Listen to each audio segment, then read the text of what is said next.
シンガポール、フランス、それぞれどうでした？シンガポールから言うと、何があったっけ、シンガポールって。とりあえずチキンライス美味しかったなーっていうのと、でも、俺、シンガポールにさ、最後に行ったの結構前なんだけど、だいぶ快適な国になったなと思うね。ここ10年ぐらいで。あれは、住めるわ。まあ、高いけどね、物価は。でもあれは住めるわ。バクテーも食ったかな。うん。ちょっと待って、どっから話すの？シンガポールで、なんだ、イタリアン。イタリアン食ったね。なんかホテルの近くにあった評価高いイタリアン行ったよ。ケイスケとサンタロさんと。だから一番高いパスタさ、衝撃の値段だったよ。日本でもないんじゃない？パスタで普通のっていうかまあ、なんかあれだけど、トリュフとか使ってるけど、96ドルとかしてる。96シンガポールドルぐらいしてたの。一番高いので。やばいっしょ。1万超えだよ。やばくない俺マジでびっくりした。これはすごい。これはすごいと思った。ラスベガスでもさすがにそこまでのは食らったことなかったね。なんかクリーム系の多分、うん。確かにその店うまかったけど、まあでもちょっとやっぱ物価えぐいなと思ったな。いやで俺それ注文したつもりだったんだけど、結局なんかサンタロウさんかケイスケか忘れたけどと同じパスタが来て、結局食えなかったね。多分同じパスタだったと思う。トマト系の。アーカスさんにありがとう。っていうのがありましたね。でも基本はなんか中華食ってたね。基本は中華食ってた。あとカニ。最終日はね。最終日じゃねえか、カニは。カニは途中か。けどカニはね、やっぱりね、俺はあんまり好きな食い物じゃないかも。てかなんか食うのが手間がかかりすぎて、そう。ちょっとね、なんか手間すぎるなって思った。いや、しかも、そのシンガポールのカニとかも、ソースべっちゃべちゃなのよ。なんか、ソースべっちゃべちゃで、いや、もう食うのめんどくせえし、これ手がべっちゃべちゃになるしさ、毎回。さすがに、チャーハンでいいやって思っちゃった。ゴンタじゃねえけどよ。チャーハンでいいやって。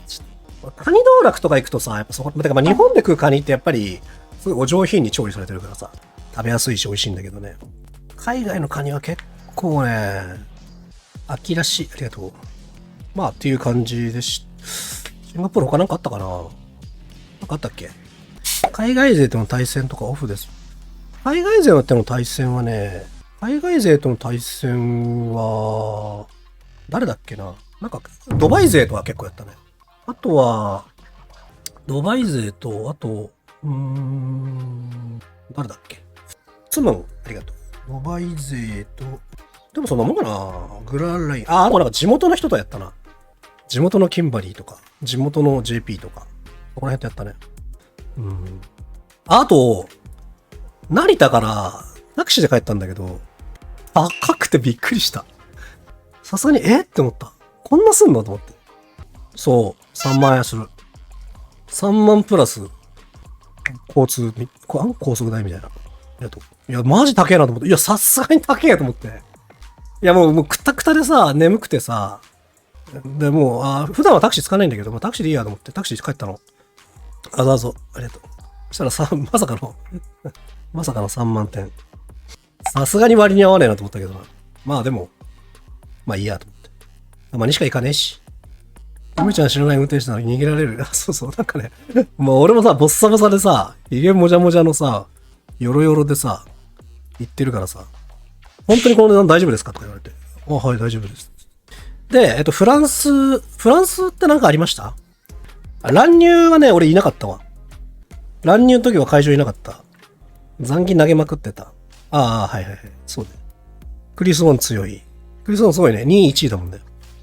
うまい飯食った。食った。ラーメン屋があるんだけど、パリに。名前なんだっけな。こだわりっていう築地をイメージしたラーメン屋なんだけど、魚介だしのラーメンなんだけど、うまかった、そこうまかった。機関棒は、パチモン。絶対パチモン。あとね、チナおいくら？いくらだいたい15ユーロぐらい。まあ高いけど、まあでもそんなもんかなっていう。15ユーロぐらいだね、大体。フランス館。いやでもなんかやっぱ出汁の文化があるから、やっぱラーメン向いてるよね、連中は。なかなかやるよ。彼らも。だってさ、なんだっけ。俺がすごい大好きなつけ麺のさ、あそこ、どこだっけ。新宿のさ、風雲寺。風雲寺のさ、オーナーっていうか店長っていうかさ、あれでしょ、もともとフレンチのシェフだったんだもんね。ローマとかフィレンツェとかも街が文化財。いや、でもね、確かにすごい。めちゃくちゃ、趣があった。さすがに。梅ちゃんだってギリギリの記憶じゃない。まあね。うん、景観法とかあんのかな、あると思うよ。うん。あると思うよ。めちゃくちゃあると思う。だからその近代的な建物ってほとんどないもんね。まああるけど。ほとんどないもんね。